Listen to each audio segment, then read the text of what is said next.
आप देख रहे हैं YouTube channel right to education, शिक्षा का अधिकार। इसमें हम बात कर रहे हैं क्लास 8 के साइंस की।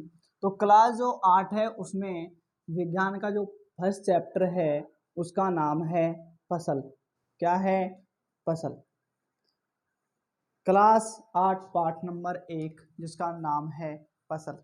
इसमें हम आपको बताएंगे कि फसल क्या है और फसल बोने से लेकर फसल कटाई तक हम क्या क्या करते हैं, फसल की देखभाल किस प्रकार की जाती है, अगर वर्षा की कमी हो, जल की कमी हो तो क्या करते हैं, कीटाणु जीवाणुओं से बचाने के लिए हम क्या करते हैं, और लास्ट में जब फसल हम काट लेते हैं तो भंडारण करते हैं, वहाँ तक हम क्या करेंगे, फसल के बारे में देखेंगे।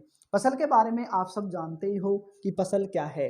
तो पहला टॉपिक तो यही है पार्ट से कि फसल आखिर है क्या। हम पढ़ने जा रहे हैं फसल। तो फसल क्या है ये हमको क्या होना चाहिए, पता होना चाहिए कि फसल क्या है। तो टॉपिक है फर्स्ट फसल। क्या हो गया? फसल। देखो फसल क्या है, लिख लेना। जब तक लिखोगे नहीं सीखोगे नहीं, जब लिखोगे तब क्या होगे, सीखोगे। तो क्या है, लिखो फसल क्या है। देखो आपने देखा होगा भूमि, खेत, 2 खेत 3 खेत। तो क्या है, किस भूमि के किसी भी बड़े भूभाग पर, भूमि के किसी भी बड़े भूभाग पर बोए जाने वाले एक ही किस्म के पौधे, एक ही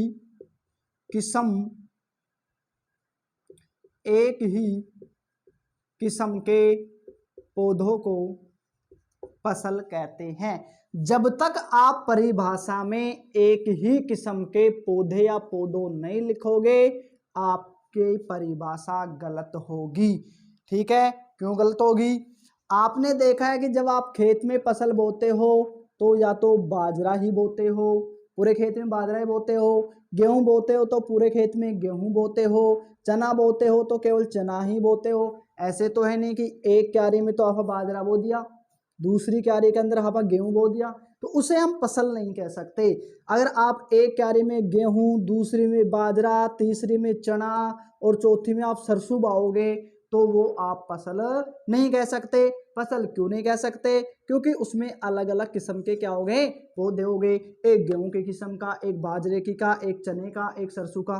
तो ये क्या हो गए, फसल नहीं है। फसल किसे कहेंगे कि भूमि का कोई भाग हो, कैसा ही भाग हो भूमि का, तो भूमि के किसी बड़े भूभाग पर बोए जाने वाले एक ही किस्म के पौधों को फसल कहते हैं।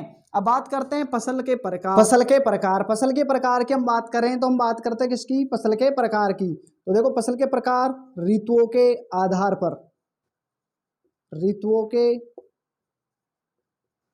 आधार पर देखो फसल होती है 3 प्रकार की। कितने प्रकार की होती है? 3 प्रकार की। डायरेक्ट भी हम लिखा सकते हैं कि फसल 3 प्रकार की होती है, लेकिन परीक्षा में प्रश्न आएगा कि ऋतुओं के आधार पर फसल के प्रकार लिखो। तो ऋतुओं के आधार पर फसल कितने प्रकार की होती है? 3 प्रकार की। एक होती है रबी। क्या होती है? रबी की फसल। एक होती है खरीफ की फसल। किसकी होती है? खरीफ की फसल। और एक होती है जायद की फसल। ठीक है? एक हो गई रबी, खरीफ, जायद। देखो रबी का नाम सुनो तो आपको ये याद रखना है कि रबी का जन्म सर्दियों में हुआ था। कब हुआ था? रवि का जन्म सर्दियों में हुआ था। अर्थात रवि का जो जन्मदिन है ना वो सर्दियों में आता है। कब आता है? सर्दियों में आता है। तो रवि का जैसे ही नाम आए तो आपको पता होना चाहिए कि ऐसे फसलें या वे फसलें जो सर्द ऋतु में उगाई जाती है। अब सर्द ऋतु कब से चालू होती है? या तो अक्टूबर से या फिर नवंबर से। तो क्या कहेंगे कि ऐसी फसलें या वे फसलें जो सर्द ऋतु में बोई जाती हैं क्या कहलाएंगी? रबी की फसल कहलाएंगी। या फिर वे फसलें जिनको अक्टूबर व नवंबर के मध्य में, बीच में, कब? अक्टूबर और नवंबर महीने के बीच में बोया जाता है, उनको क्या कहते हैं? रबी की फसल कहते हैं। अब हमको कुछ याद रखना नहीं है कि कितने उदाहरण हैं, हमको ये याद रखना है कि हम सर्दियों में क्या बोते हैं। तो हमको याद है कि हम सर्दियों में क्या बोते हैं? गेहूं बोते हैं। क्या बोते हैं? गेहूं बोते हैं। अब इसमें एक उदाहरण हो गया गेहूं। अब ये 2 3 जितने भी उदाहरण मुझे आप बता सकते हो, आप सब वो लिख दो जो गेहूं के साथ बातें हो। तो गेहूं के साथ क्या बोलते हैं? सरसों। ठीक है, सरसों के साथ साथ और क्या बोलते हैं? हम क्या बोलते हैं? चना। इसके गेहूं के साथ जितनी भी फसलें बोई जाएंगी वो फसल किस में आएंगी? रबी की में। गेहूं बाएंगे रबी की में, गेहूं के साथ सरसों बाते हैं रबी की में, गेहूं के साथ चना बाया जाता है रबी की में, गेहूं के साथ पट परसन जूट बाया जाता है किसमें आएगा? रबी की फसल में आएगा। अब बात करते हैं खरीफ की फसल। अब हमको पता है कि सर्दी ऋतु में जब रबी की फसल आ गई तो फिर खरीफ की किसमें आएगी? ग्रीष्म ऋतु में। तो ऐसी फसल या वे फसल जो वर्षा के दिनों में, वर्षा होता है ना, बरसात होती है, तो क्या कि ऐसी फसल या वे फसल जिनको बरसात ऋतु में बोया जाता है, या फिर कब? जून व जुलाई में। वर्षा ऋतु कब होती है? या तो किसमें होती है? जून में, या किसमें होती है? जुलाई में। तो वे फसलें या फसलें जिनको या तो जून व जुलाई महीने के मध्य में बोई जाती हो, या फिर उनको कब बोया जाता हो? बरसात ऋतु में बोई जाती हो, क्या कहलाएगा? खरीफ की फसल। अब हमको पता है कि वर्षा ऋतु में हम क्या बोते हैं, तो बच्चे को पता है हम बाजरा बोते हैं। क्या बोते हैं? बाजरा। तो खरीफ की सबसे अच्छा उदाहरण कौन सा हो गया? बाजरा। अब बाजरा के साथ साथ जो भी बोते हैं ना वो आप इसमें उदाहरण में लिख सकते हो। क्या बोते हैं बाजरा के साथ? मक्का बाजरा हम बोते हैं ना, तो क्या लिख सकते हो? बाजरा में मक्का भी लिख सकते हो। ये हो गया मक्का। और क्या बोलते हैं हम बाजरा के साथ? वो भी आप क्या कर सकते हो, इसमें डिटेल से लिखते हो। अब बच गई जायद की फसल।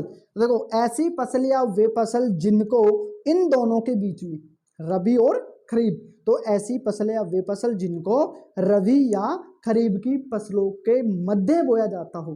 क्या कहा?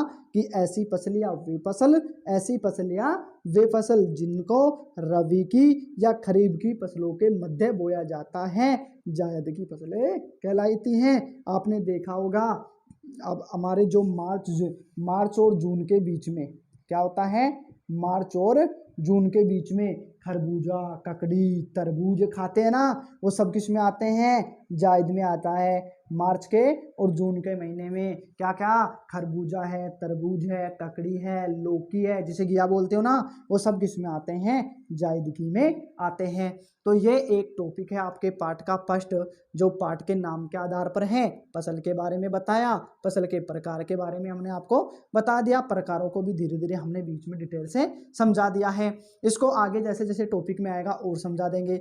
इसके बाद में आपका जो टॉपिक है वो है, अब हम बात करते हैं फसल के चरण।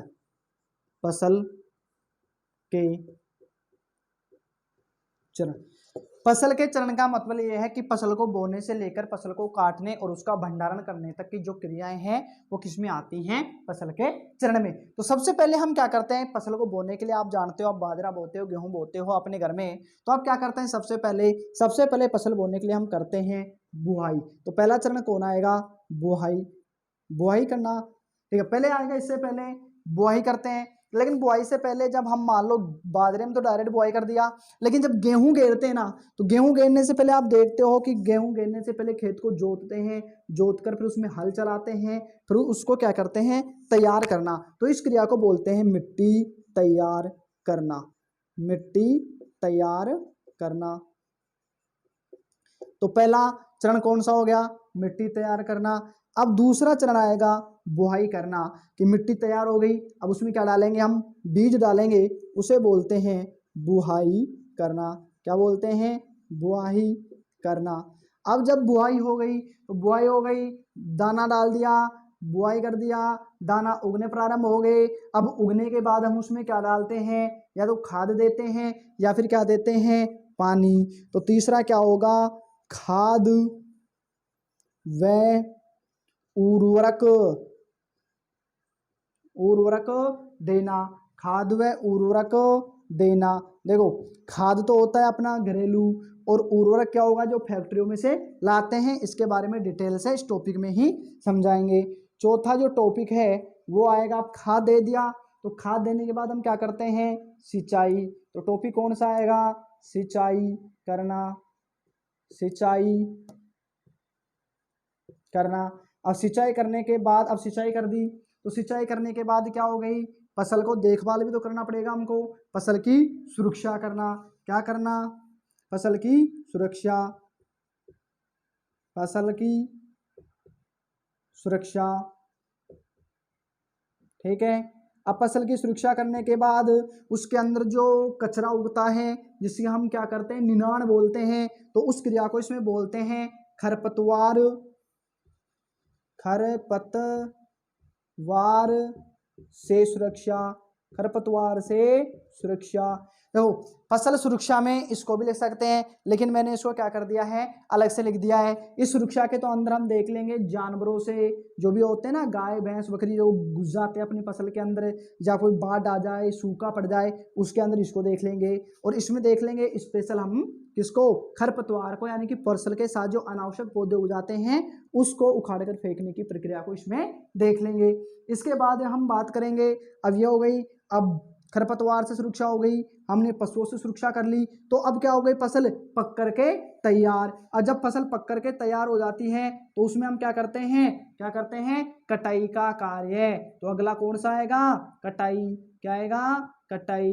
अगला टॉपिक क्या आएगा, कटाई। और जैसे कटाई का कार्य हो गया तो उसके बाद आएगा थ्रेसिंग। हम गेहूं को काट लिए, तो गेहूं को काटने के बाद हम क्या करेंगे, उसमें से गेहूं के दानों को गेहूं की फसल में से अलग करेंगे। तो दानों को फसल में से अलग करने की क्रिया को क्या कहेंगे, थ्रेसिंग। तो अगला टॉपिक कौन सा आएगा, थ्रेसिंग, क्या आएगा, थ्रेसिंग। कौन सा, कटाई के बाद थ्रेसिंग। अब हमने गेहूं को, दानों को गेहूं की बालों से अलग कर लिया, तो फिर क्या करेंगे, अपने घर में ले जाकर रखेंगे ना, तो रखने की क्रिया को बोलते हैं थ्रेशिंग। वो बोलते हैं क्या, भंडारण।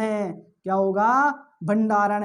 इधर लिख देता हूं मैं ऊपर, क्या होगा, भंडारण, क्या होगा, भंडारण। यहां से 2 नंबर का क्वेश्चन आता है कि फसल के चरण लिखो, और चरण ऐसे नहीं लिखाता, क्रमबद्ध चरण लिखो। तो आपको इसी तरीके से लिखना है, ऐसे मत कर देना, पहले भंडारण कर रहे हो, फिर मिट्टी की तैयार कर रहे हो, और अंत में जाकर फसल की कटाई कर रहे हो, ये गलत होगा। सबसे पहले आपका ये टॉपिक होना चाहिए, उसके बाद ये, उसके बाद ये, 1 नंबर वाइज ये टॉपिक आपको परीक्षा के अंदर लिखना है, तभी आपको क्या मिलेंगे, 2 नंबर मिलेंगे। अब एक एक करके इन टॉपिक्स को हमने देखना है। तो सबसे पहले हमको देखना है मिट्टी तैयार करना, जो आपको मिलेगा नेक्स्ट वीडियो में। तब तक आप इसको याद कीजिए, और इसको याद करने के बाद अगले वीडियो में मैं आपसे कुछ क्वेश्चन भी डाल दूंगा डिस्क्रिप्शन में, उस क्वेश्चन के आंसर आप कमेंट में दे सकते हैं।